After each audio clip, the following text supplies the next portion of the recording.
So, coming back to this, the questions that are proposed, I would say particularly as regards the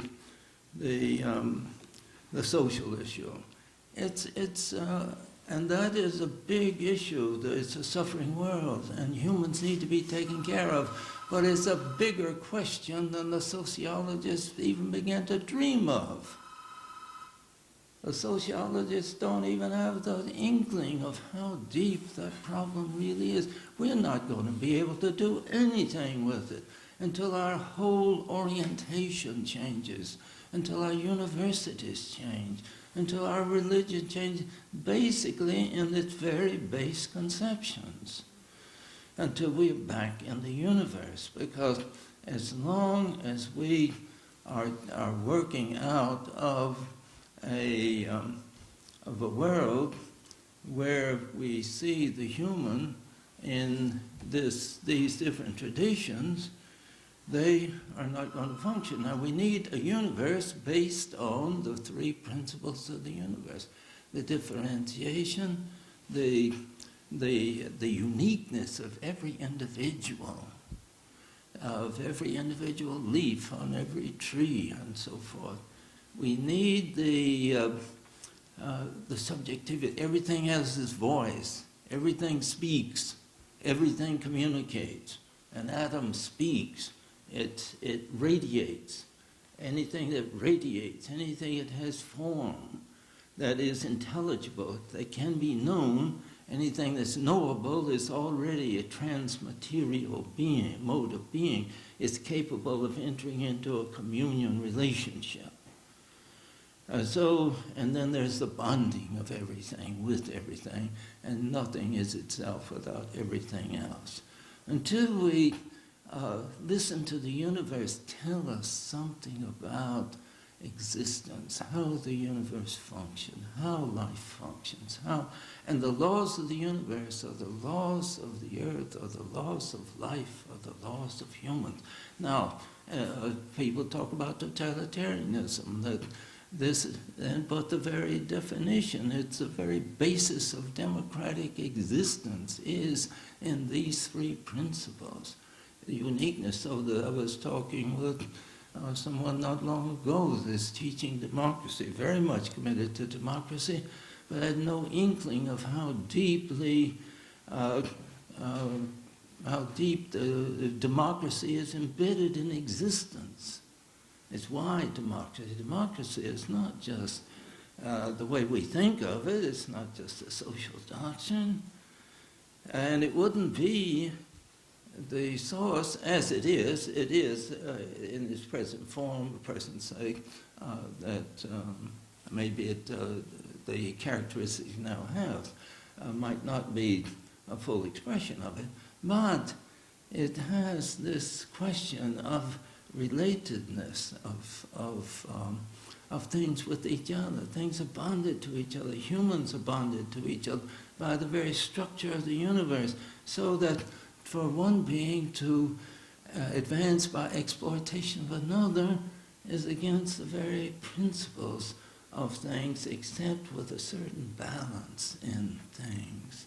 We are all sacrificed for each other. Every being is sacrificed for other beings. So this, and so with epistemologically, of course, there is this question of the universe. How do we understand the universe? The way you understand music. You're not going to understand the universe simply by taking it apart any more than you're going to understand a Beethoven symphony by studying the vibration of the notes. You can study the vibration of the notes forever, and it won't give you the music. There's something there's a mystery, there is a mystique that's communicated by the universe. And the story of the universe, when I talk about it, it's not the story that anybody has written. Certainly Brian and I have not written the story of the universe.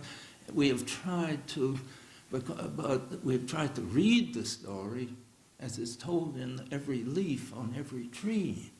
It's told in every grain of sand, in every drop of water. And that we do have the capacity to hear the story of the universe. To deny that we have that capacity, I don't know. And it needs to be told 1,000 different ways. And as regards, take the Genesis story too. The Genesis story is an invaluable story. But right now, by itself, it can't function.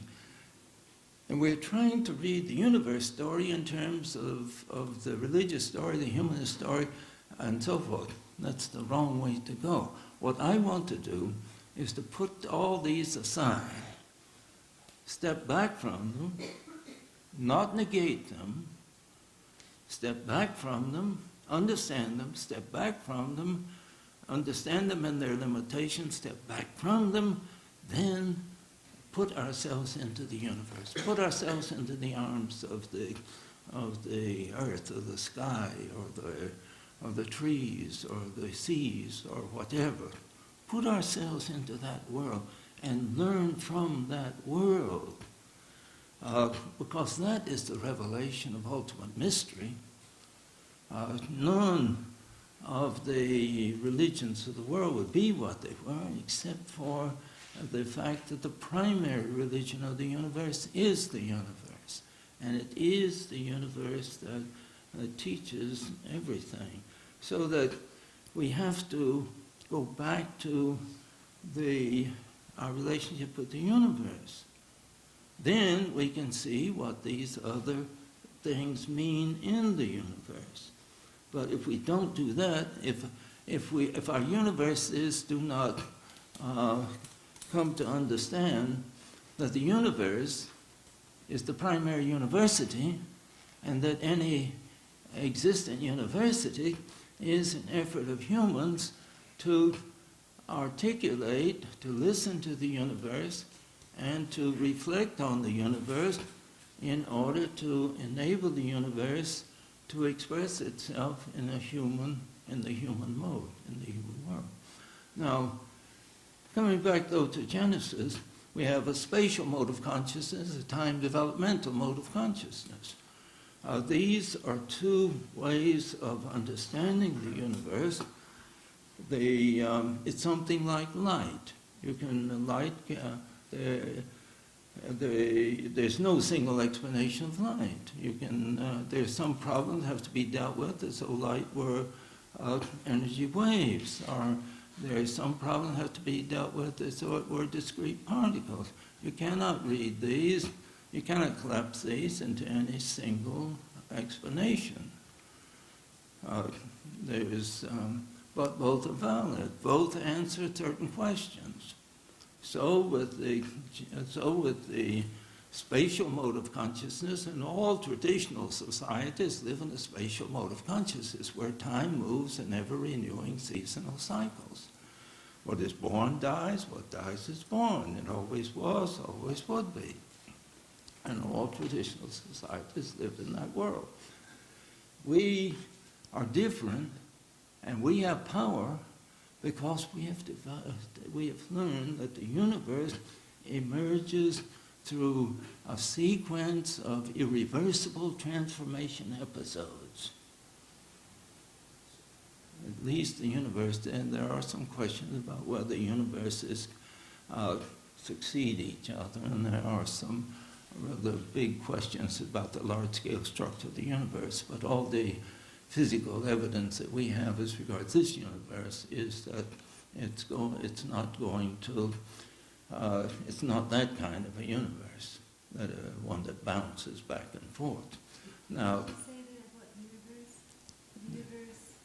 Say something about universe, please. That the universe that we live in is a universe that comes into being at a certain moment and comes to be what it is through a sequence of irreversible transformations that move in general in the larger arc of their development from a lesser to greater complexity, from lesser to greater expression of consciousness, from lesser to greater freedoms. Now, that is not absolute, but there is that is the overarching one way of seeing this, seeing the sequence of transformations that the universe has passed through.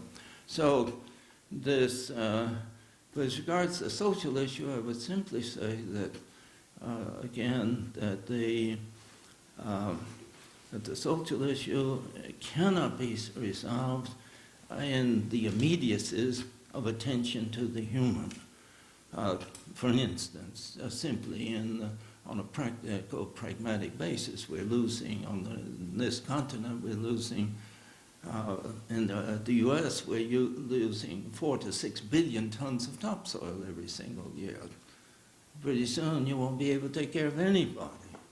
And so the planet in general is losing 25 billion tons of topsoil every single year.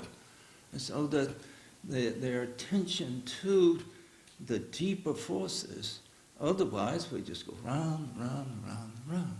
And if we try to solve our problems out of either the traditional religion, traditional humanist current, traditional or the traditional processes, it won't work. But maybe I'll get another chance before the weekend is over. Thank you.